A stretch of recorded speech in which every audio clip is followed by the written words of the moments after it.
চাঁপাইনবাবগঞ্জের ভোলাহাট উপজেলায় গ্রীষ্মকালীন পেঁয়াজ আবাদে সাড়া ফেলেছে কৃষক। সময়ে পেঁয়াজ আবাদ করে কৃষক যে লাভ করে তার চেয়ে কয়েকগুণ লাভ করছেন গ্রীষ্মকালীন পেঁয়াজ আবাদে। চাঁপাইনবাবগঞ্জ প্রতিনিধি আশরাফুল ইসলাম রঞ্জুর তথ্য ভিডিওচিত্রে আল মুকসিদের রিপোর্ট।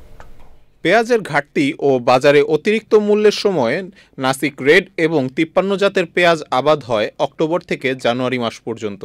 এ জাতের পেঁয়াজ আবাদে রোগবালাই কম হওয়ায় ফলনও ভালো বলছে কৃষক। দেশি পেঁয়াজের করতে এ পেঁয়াজ দ্বিগুণ এমনকি 3 গুণ ফলন পাওয়া যায়, এবং দামও দ্বিগুণ থেকে 3 গুণ পাওয়া যায়, যার কারণে এটা অধিক লাভজনক। আপনার আনসিজন হিসেবে এখন এটা ভালো চাহিদা, সামনের দিকে যেভাবে তৈরি করা হচ্ছে তাতে আরো চাহিদা বাড়িয়ে যাবে মানুষের। অসময়ে চাষাবাদের জন্য এটা দুই দিক থেকে লাভ হয়, দামও বেশি পাওয়া যায়, খাটনও কম।